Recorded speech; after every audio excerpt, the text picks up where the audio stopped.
Mathematically, defaults and bankruptcy are literally built into the system, and there will always be poor pockets of society that get the short end of the stick. An analogy would be a game of musical chairs, for once the music stops, somebody is left out to dry. And that's the point. It invariably transfers true wealth from the individual to the banks.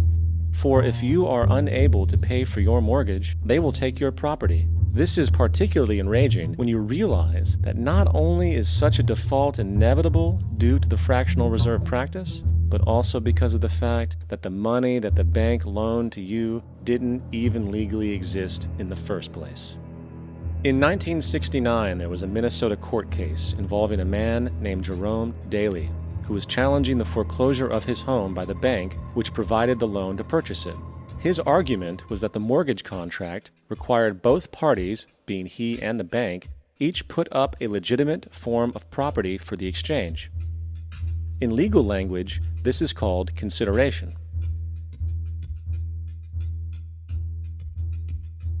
Mr. Daly explained that the money was, in fact, not the property of the bank, for it was created out of nothing as soon as the loan agreement was signed. Remember what modern money mechanics stated about loans?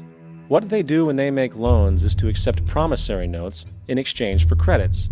Reserves are unchanged by the loan transactions, but deposit credits constitute new additions to the total deposits of the banking system. In other words, the money doesn't come out of their existing assets. The bank is simply inventing it, putting up nothing of its own, except for a theoretical liability on paper. As the court case progressed, the bank's president, Mr. Morgan, took the stand, and in the judge's personal memorandum, he recalled that the plaintiff, bank's president, admitted that, in combination with the Federal Reserve Bank, did create the money and credit upon its books by bookkeeping entry. The money and credit first came into existence when they created it. Mr. Morgan admitted that no United States law or statute existed which gave him the right to do this. A lawful consideration must exist and be tendered to support the note. The jury found that there was no lawful consideration, and I agree. He also poetically added, "Only God can create something of value out of nothing." And upon this revelation, the court rejected the bank's claim for foreclosure, and Daly kept his home. The implications of this court decision are immense. For every time you borrow money from a bank, whether it is a mortgage loan or a credit card charge, the money given to you is not only counterfeit, it is an illegitimate form of consideration, and hence voids the contract to repay, for the bank never had the money as property to begin with.